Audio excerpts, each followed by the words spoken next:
Welcome back. India woke up to a big shocker today. CafeCoffeeDay founder VGSiddhartha has gone missing. VGSiddhartha is also the son-in-law of former External Affairs Minister and former Karnataka Chief Minister S.M. Krishna. It is reported that Mr. Siddhartha got out of his car near the Ullal Bridge across the Netravati River in Mangalore last night and didn't get back into his car. He's been missing ever since. A massive search operation has been launched to find him and it's still underway.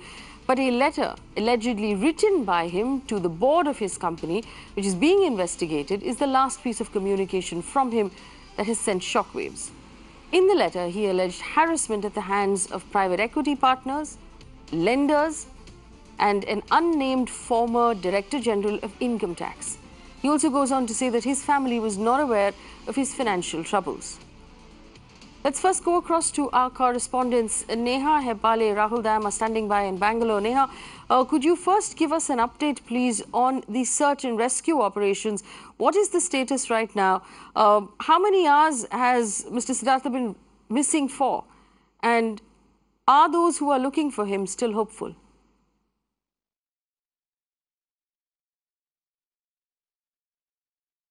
Well, Faye, it's been about 20 hours now because remember that Siddhartha went missing at around 7 to 8 p.m. That's the time that his driver ideally dropped him off at the bridge, is what we're given to understand. Search operations have been underway since last night, since 2 a.m. Of course, just early this morning, that is in the wee hours of this morning, we saw UT Khader also, who was present at the spot. He was overseeing all of the operations, and later through the day, we've been seeing how teams have been pressed into action. We've seen the NDRF, the Home Guards, the Coast Guard, also, of course, we've seen the coastal police, the local police as well, and all, of course, we've seen choppers being deployed, we've seen ships, we've seen divers, and also the local fishermen that have, of course, been deployed at this point of time to try and, possibly search for the body. Now, the reason that the speculation of him having jumped into the river and possibly taken his own life is simply because of the fact that the driver has, given a statement where he clearly says that he left him there, but when the driver came back later, he was nowhere to be found. So that's one thing.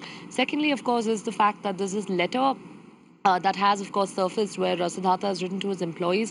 Initially, there were a lot of doubts about, the authenticity of the letter, but we did get in a word from the Mangalore Police Commissioner, Sandeep Patil, who himself said that the investigation has been carried out on that front and the letter has been authenticated by the family members. Board of Directors have also confirmed receipt of the letter.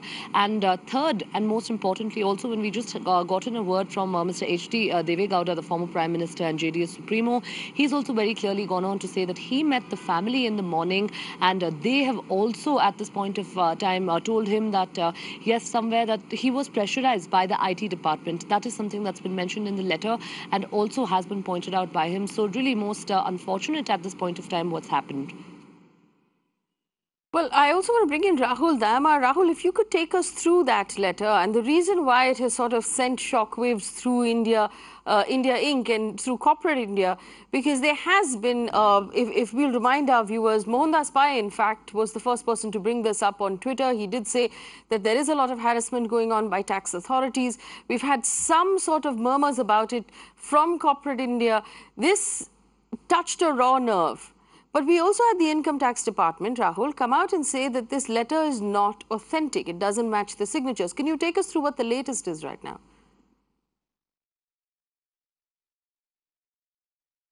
Yes, very crucial. Remember, right after the development really that was reported early this morning and the letter that sort of surfaced online, there was a strong narrative online, offline among entrepreneurs, startups, business leaders that the tax man is sort of hammering after entrepreneurs and making life tough for them. And that entire narrative sort of built up during the day. Of course, we had the first set of statement coming in from the company where they say they've reviewed a letter that they have received from Siddhartha, pointing out all that you have mentioned, the fact that a certain private equity player was involved, the tax man sort of harassed him throughout, Mindtree shares were blocked, CCD shares were blocked, and the fact that there was liquidity crunch at the company owing to the decisions taken by the tax department. But the tax department has really maintained that the veracity of the letter is still to be questioned because the signatures don't match with the annual report. Really, they've given an 11-point rebuttal, really indicating that the bigger trigger, tip-off was a search that they had carried out at a prominent Karnataka political leader, and anyone tracking the space here will only add 2 and 2, and the fingers really point to DK Shivkumar. So the tax department indicating from there they really carried out searches at CCD. They found unaccounted wealth totaling to about 680 crore rupees, most of it personal assets belonging to VGSiddhartha, which he admitted. They went on to block Mindtree shares to ensure that they can sort of hold him accountable for the penalty that he was really liable to. They tweaked it after he requested, and they said, we've taken all decisions owing to the income tax department, really. So as far as the veracity of the letter is concerned, a big question mark coming in from the income tax department. But interestingly, from the tax department, while the tax department raises questions, Neha just told us that the police commissioner of Bangalore has in fact checked the veracity of that letter with the family members and with forensics and decided that it is in fact authentic. But Rahul, you also track the startup world from Bangalore for the network, and I want to understand from you, and we do know that a lot of times these things don't get said on camera, but they get said off camera, where a lot of business people will tell us off camera that the going is tough, if it is. Have you heard them say that to you?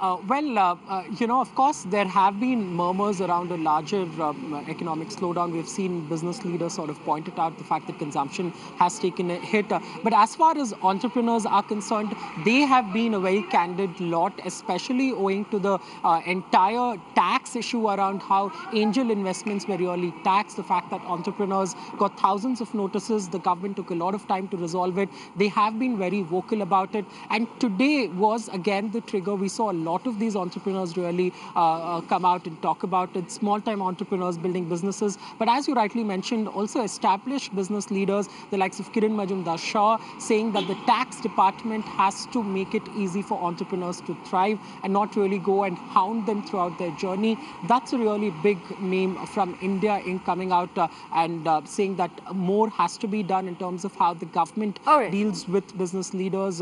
Really, as far as startups are concerned, they are always the vocal lot.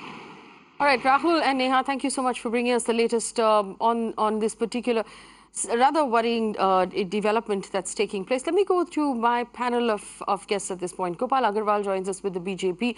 Govindraj Ethiraj is a senior journalist. He's also an entrepreneur, the founder of India Spend, FactChecker.in and Boom. We have Harsh Rungta, who's a financial advisor who joins us as well. Gentlemen, good evening and thank you for joining us. Govindraj, if I may start with you, Govind, good evening. Let's call it the unease of doing business. While we don't know all of the details of the particular case as far as Siddhartha Hegde and CafeCoffeeDay are concerned, it has raised questions about how difficult it is to run a startup or be an entrepreneur, to run a business in India. I want to understand from you, in your experience as a journalist and an entrepreneur, do you see this as being difficult? Do you see the do you find in your experience dealing with the tax department is in fact, can in fact be called harassment on some levels? I mean, one of the things about doing business in this country is most people would be very wary of telling the truth. And they are wary of telling the truth because they don't know who's going to come after them and when they're going to be attacked or taken to task. Having said that, if you look at Siddhartha's letter, I think there are two parts to it. I think he did do something, or one of his transactions was perhaps either illegal or there was something seriously wrong with it, which is why in some ways he's almost begging forgiveness in that letter, at least in the tenor of that letter. But on the other hand, if you look at the transactions that are known to us in public domain, clearly there was a point where things did not go the way perhaps he had lined them up. Maybe he had lined up a series of transactions to obviously ease off the debt burden, but something got stuck. Maybe that happened because the income tax froze either the sale of his shares in Mindtree to L&T or subsequently the shares in CafeCoffeeDay, because of which it created a compounding effect on his liquidity position, which is what must have caused the frustration, which may have led him either to do something else and perhaps also accentuated the move that he is allegedly taken, which is to commit suicide. So now I don't know what has happened, and we obviously don't know all the details, but I think it's very clear there could definitely have been more leniency in his financial condition at that point. which would have allowed him to perhaps unlock some of his assets, because these things don't happen. I mean, if you look at the Mindtree story itself, he was in the market for a period of time. It is not that he said, I want to sell my shares tomorrow, and L&T turned up at his doorstep the next day. That took a long time. He must have been wanting to do that, obviously, because he wanted to on-sell and retire some other debt. So, is it, I mean, to answer your primary question, is there unease of doing business? I think the example quoted by your colleague is a very good one. If you look at what angel tax has done to entrepreneurs and startups in this country, it's a clear case of undue harassment. It is a clear case of draconian use of existing tax law. It is a clear case of not allowing people to focus on business, and a clear case of hitting them when they least expect. All right, that's very powerfully said, Govind. But we also have UT Kader on the phone line right now. He's the MLA from the Mangalore constituency, and he was, as you can see on those visuals, part of the entire process of the search and rescue today. Mr. Kader, good evening. Could you give us an update right now on the search and rescue, and whether the rescuers at this point are hopeful of finding Mr. Siddhartha? Yeah, the rescue is aggressively taken place now from the evening. Because, you know, the cycle of the nature is anything it takes, it doesn't keep it. It gives after some time. This 24 has taken place. Hello? Yes, yes. Go ahead, please. Yeah, and we hope that it will come to logic end by some time. For that, we are taking this from yesterday night, 2 o'clock, this search is going on. Till now, we not got any clue. Yes. I hope within a few hours we may get this, it will come to logic end.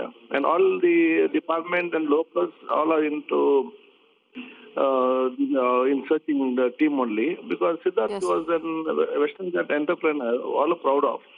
Yes. And today all are sad on that behalf. Mr. Kader, we understand that Siddhartha Hegde was in touch with Congress, politicians in Karnataka and with some other colleagues. Did you have a conversation with him, or are you aware of what those last conversations were like?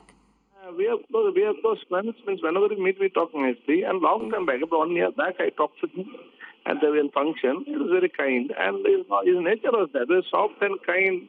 So all the people used to live with nature. But today we are all shocked regarding this news. Also, Mr. Kader, you rightfully said that, we've been looking now for nearly 24 hours. He's been missing for nearly 24 hours. The Ulal Bridge that you're referring to opens out to a creek and flows into the ocean. What is the distance between the bridge and the creek or the ocean? It is 1.2 kilometers, 1,000 meters, 1.2 kilometers from the bridge to the mouth of the Arabian Sea. And is the search operations at this point extended to the ocean as well? Yeah. One team of our coastal sector, one team is on the mouth of the Arabian Sea. One is little 210 meters this side. So 4 teams are working on the 4 sides of the from river to the sea. And in the sea also, where these fishermen have gone for the deep seeing, we have given the wireless message to them. Anything is found, they should rescue and get it. Okay, Mr. Kader, thank you so much for joining us and giving us that information. UT Kader, Karnataka, MLA of Mangalore, where this entire incident has taken place, where the search and rescue process continues. I just want to go back to the panel. Govindraj Ethiraj telling us quite clearly that as far as the angel tax is concerned, that several entrepreneurs have found it, almost harassment in the manner in which, they've been treated. Harsh Rungta is with us. If I understand correctly, angel tax is an investment, and invariably the tax department has been treating it like an income, demanding that startups pay tax on it, and that's where that entire and when you get a notice from, or you have a case open from the IT department, invariably raising future funding becomes difficult, because it comes up in all of your due diligence that all of your investors or prospective investors may make. But that aside, Mr. Rungta, do you believe that there is a case for unease of doing business in India, specifically when it comes to dealing with authorities, not necessarily only tax, but more than that?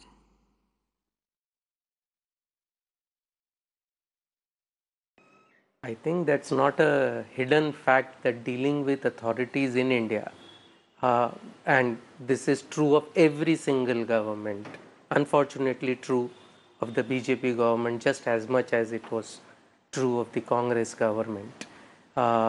that dealing with authorities in India is not the easiest thing in the world.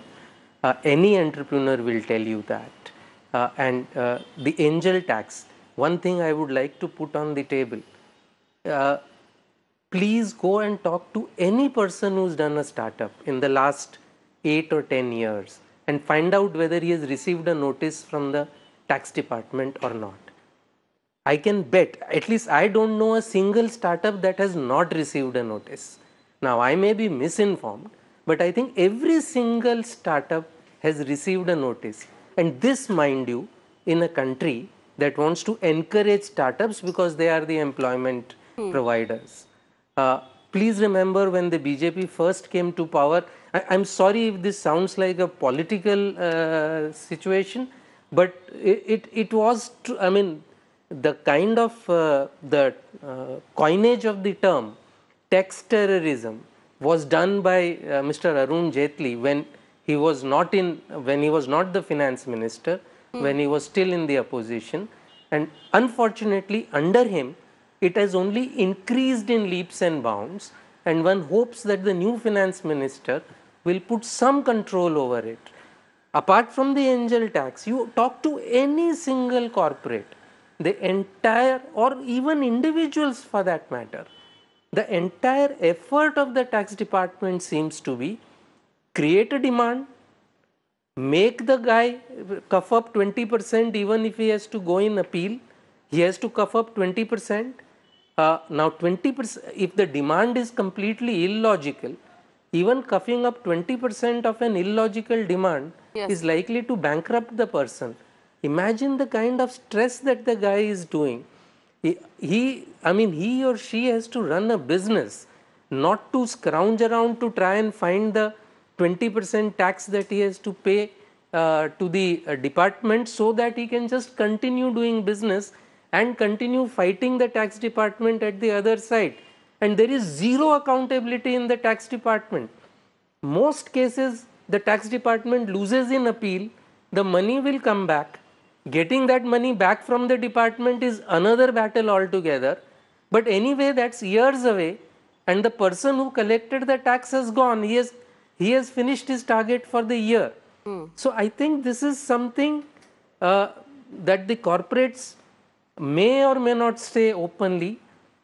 But this is a clear problem, and I think earlier it is so, and this problem I am again repeating is across governments. This is not a BJP invention.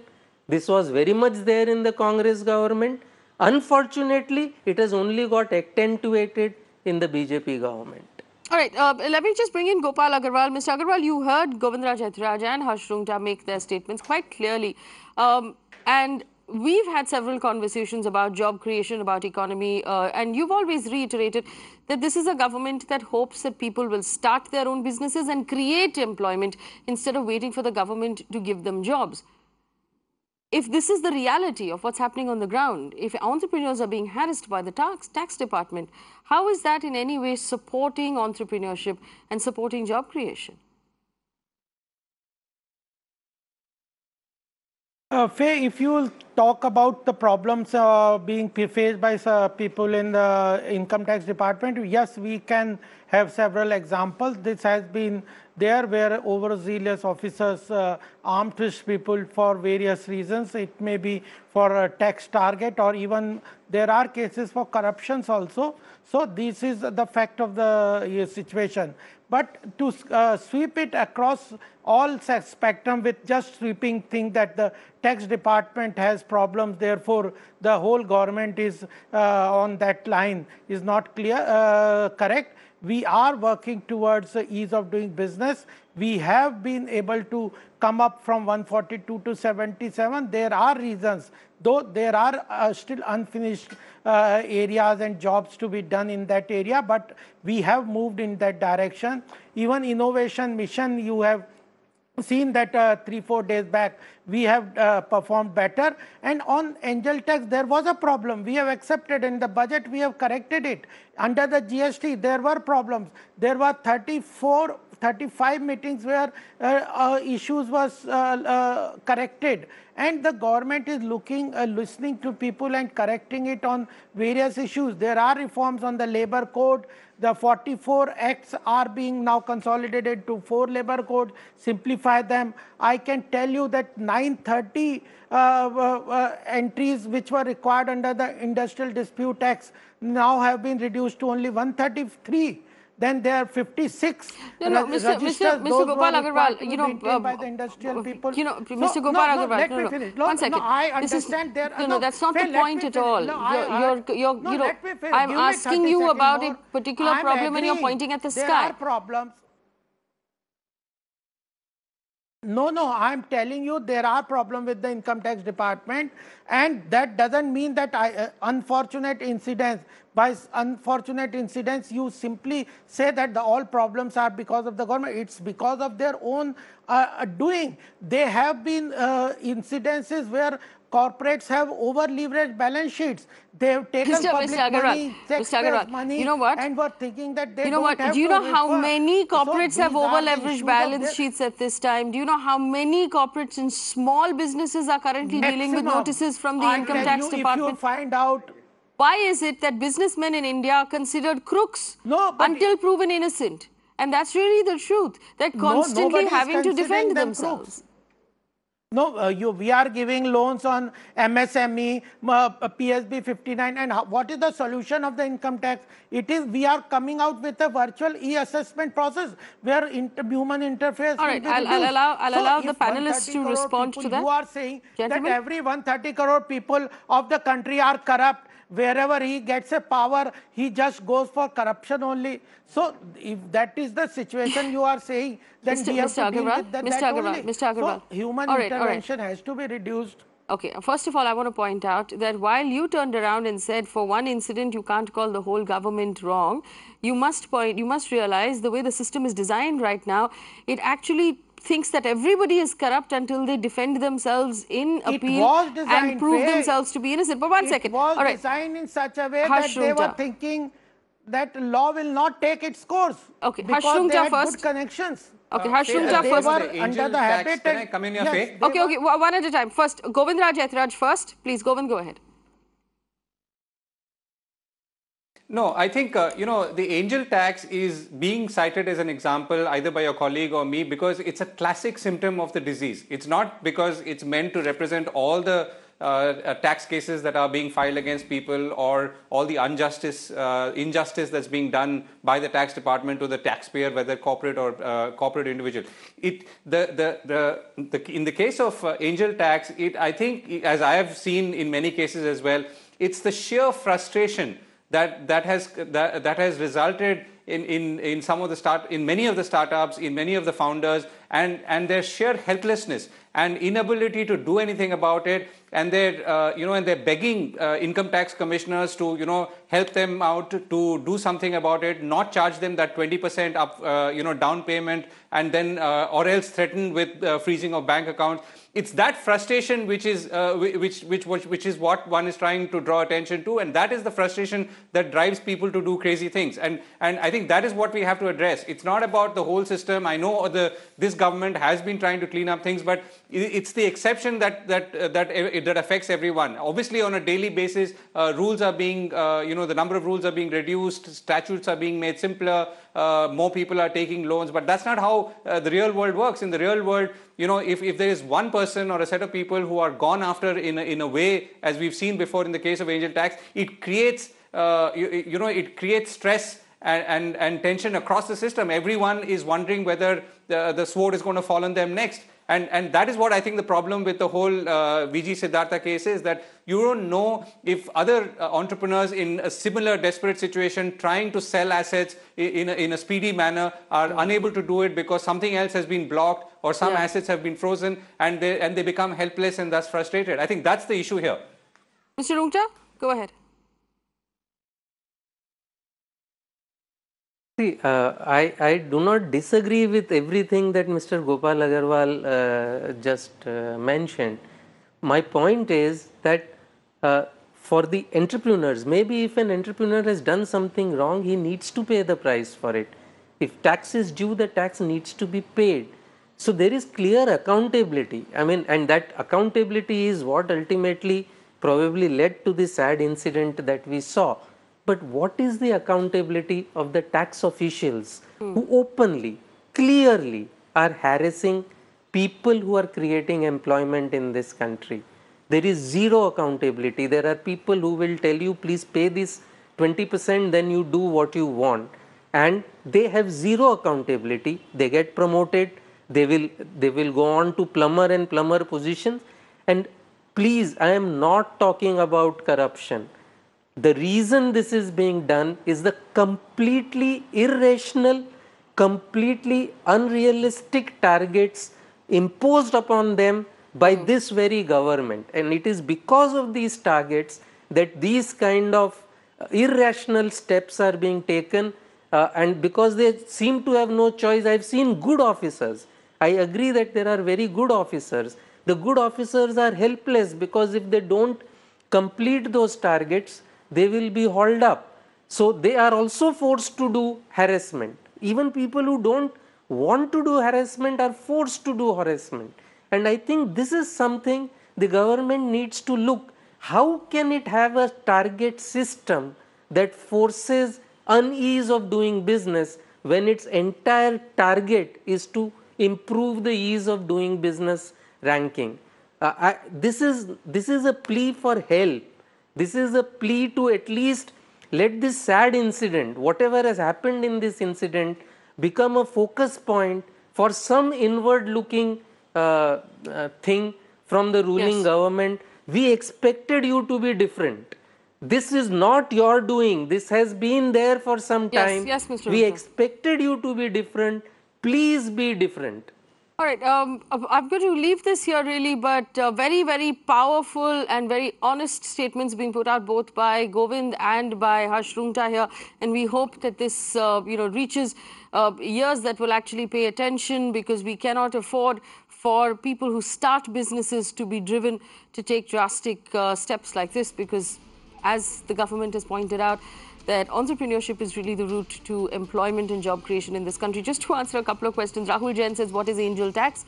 Well, an angel investor is someone who invests in a business when it's just starting off, which is why they're called angels.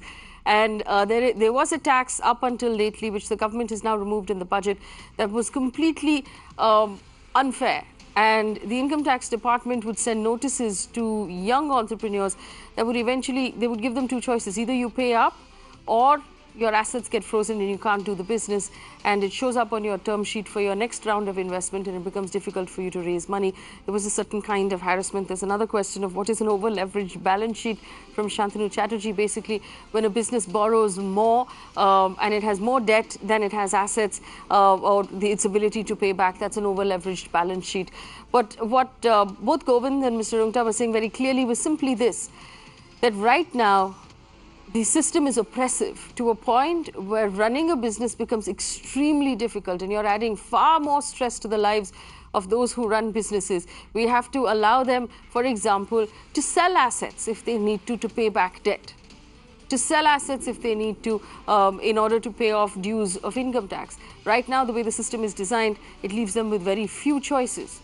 And in cases like the one that we're looking at right now, while the search continues for Siddharth Hegde, after 24 hours, hope now dwindles. Moving on to Chennai, a very distressing story in Chennai. There was an activist who was fighting against illegal encroachment of lakes. That activist and his father were murdered and hacked to death. Nalathambi filed a PIL in the Madras High Court exposing politically backed encroachments in a lake. 6 men allegedly entered his home on Monday morning looking for him. When they couldn't find him, they attacked and killed his father. Later that day, Nalathambi's own body was discovered on the street outside his home. The police claim to have identified 3 of the 6 suspects so far and say they're still on the lookout for the other 3. The state of Tamil Nadu cannot stop encroachment of lakes, but now it has also failed to provide protection to those citizens who are fighting for that same cause. My colleague Pramod joins me live from Chennai right now with details of that story. Pramod, obviously, as you have brought us stories from Chennai, the lakes, all of the lakes that supply water to Chennai have been encroached upon. But this actually shows how dangerous and how serious this problem is.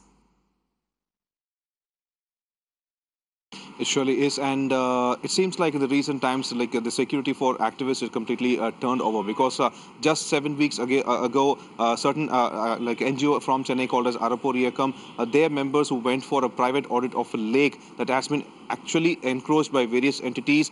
They had gone ahead to do a private audit. They were detained, and even a case has been registered against them, claiming that they obstructed an government officer from doing their duty. But this has gone to a very far extent. This particular lake in a location called as Mudalai Patte was 196 acres at one point, and it got shrunk to 40 acres. The only interest Nalathambi and his father had in this particular lake is that this is from where his farmland and certain other farmlands were deriving water, and that's the reason they wanted to save it. They claim to have already filed a lot of complaints with the authorities, and since no action was taken, that's when they had approached the Madras High Court. And on Friday, when the authorities went to the lake, Nalathambi and his father were there, and they actually showed the various locations to show the actual demarcations of that particular lake, and that has turned into a bigger issue.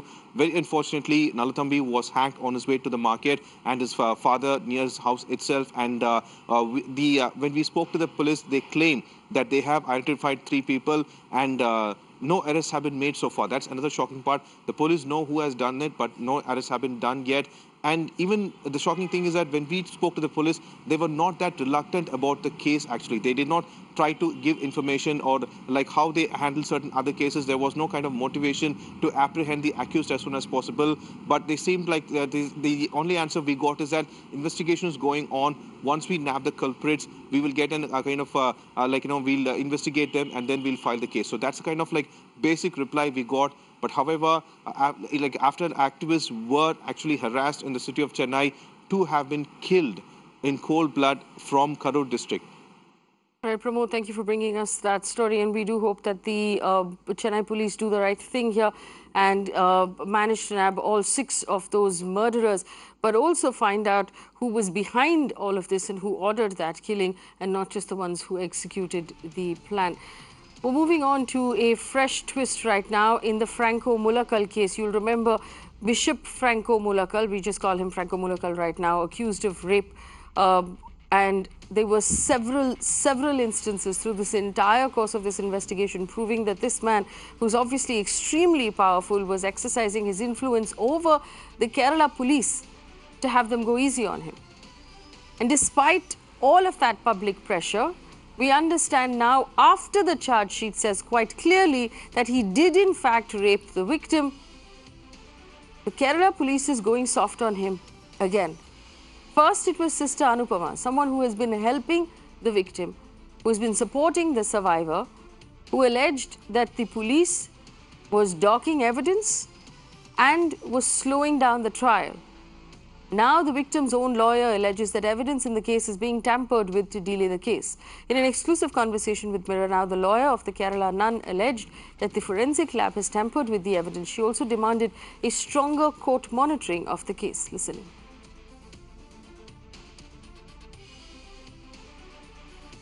All right, we'll play that soundbite out for you in a little while. But first, let me just go across to my guests. Shiba Kurian, Deputy News Editor at the News Minute. Sandhya Raju George is the advocate who represents the victim at the Kerala High Court, representing the organization supporting the nuns. And we have Sunit Chopra, spokesperson of the CPIM, speaking for the Kerala government, who will join us in a little while. Sandhya Raju, I want to start with you. You've made the statement. You have reason to believe that the police is going easy on Franco Mulakal and that the forensic evidence is in fact being doctored. Could you tell us why, please? Because I personally I feel it's being doctored because the evidence which is there at the forensic lab, the tapes which are there at the forensic lab, as well as that which is present in court, differ. So obviously there is some kind of tampering which has happened, and how can it happen? if there is no avenue available for that tampering. So there is definitely, there needs to be a court-monitored investigation or a court-monitored trial and court-monitored investigation of these proceedings. Because it definitely puts doubt in the minds of the people, because the entire evidence will go if if both don't match. Shiba Kurian is with us as well, Deputy News Editor of the News Minute, who's been tracking this story. Shiba, good evening. Thank you for joining us. Do you have, as a journalist who's been tracking the story, do you have reason to also believe that the Kerala's police and the system is going easy on Franco Mulakal?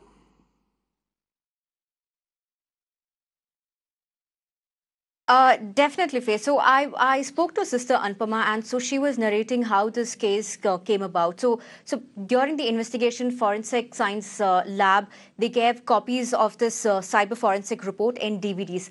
One copy was given to the investigating police officers, and the original was given to the magistrate court. Now, when I say the cyber forensic reports, these are based on the recordings retrieved from Franco's phone and laptop.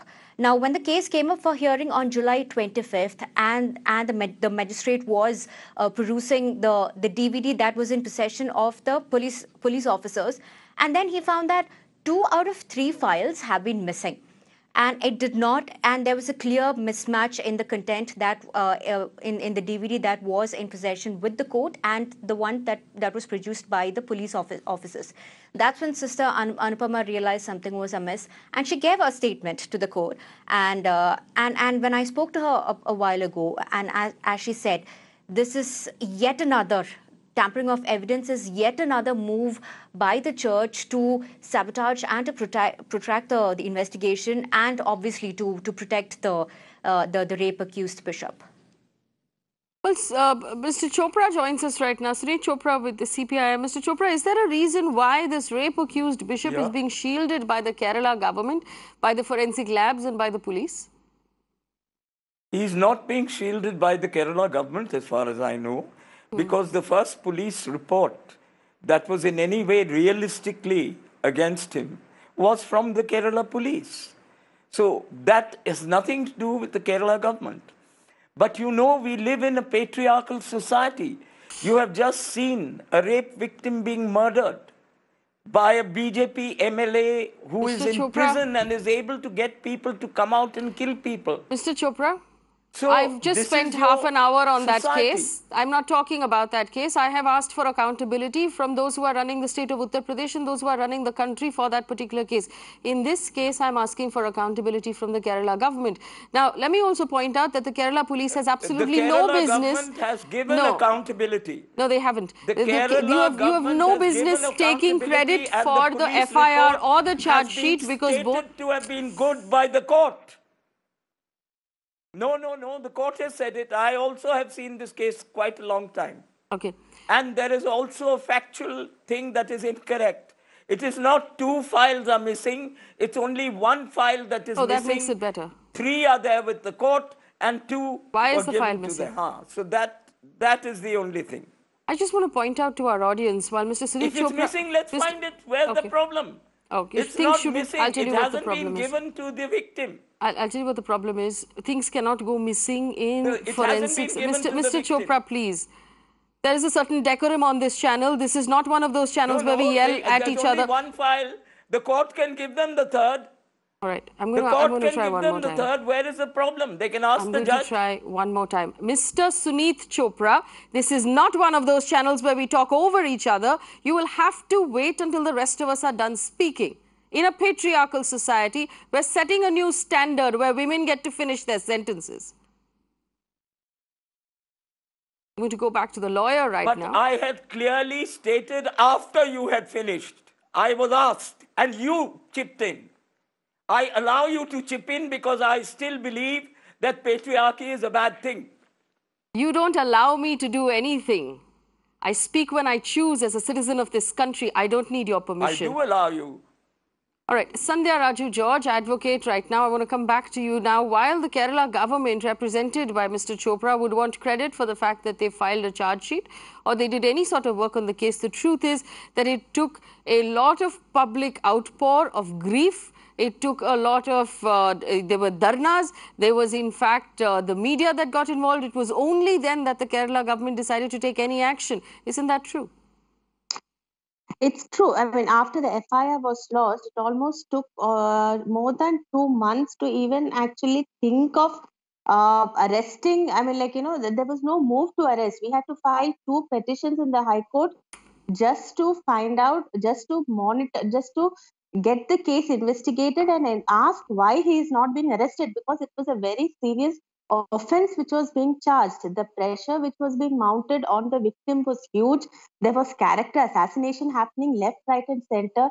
Attempts to silence the nuns were happening, and there was no movement. They were actually, you have MLAs coming and supporting and making atrocious statements against the nun. And when you read the 164, you realize what injustice was happening to that. Injustice was happening to the sister there. So there has been a move to slow down. It is a psychological. I mean, as we say, it's a psychological battle, and they've been trying all their best to weaken the morale of the sisters.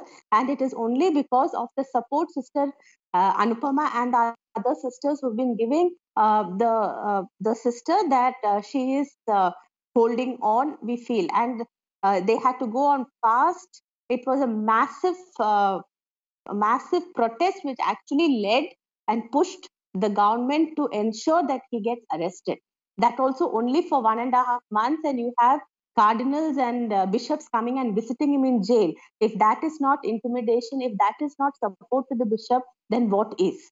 And after that also, when he was supposed to, while the trial was, during the investigation, he was asked to produce the laptop. He was asked to come. He refused to produce the laptop. There was delay there.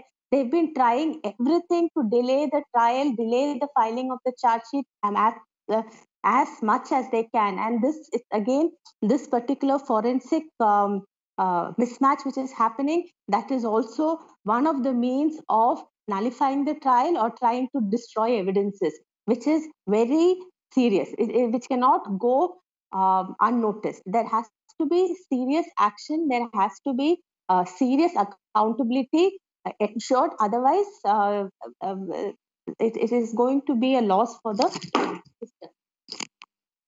Well, I want to ask Shiba Korean this question as well to explain to our audience, Shiba, and we've brought this up several times. Now, we understand that Franco Mulakal is not just a powerful individual within the church. The church also leads the opinion for a large number of people who vote in Kerala. He is also a rich individual, which is odd because normally under the canon law of the church, priests are not allowed to have any personal wealth. But we are given to understand that this individual has broken that law and does in fact have a great deal of personal wealth, which adds to his power. Is that true?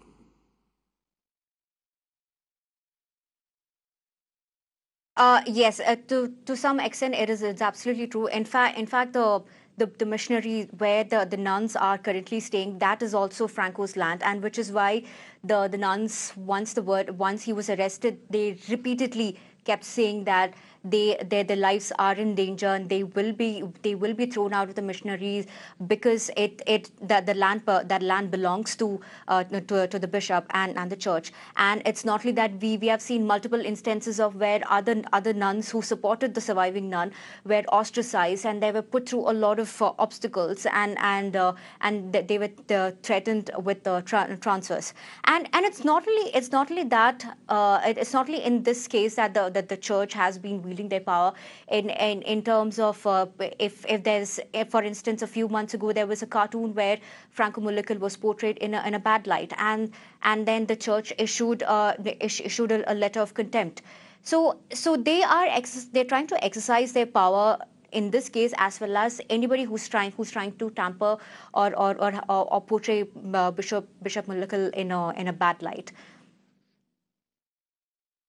Well, I just want to understand, and I'm going to ask Mr. Chopra this question. Mr. Chopra, why is it that, first of all, evidence went missing in the cyber forensic lab? Why is it that the Kerala nun was not given the protection when she needed it?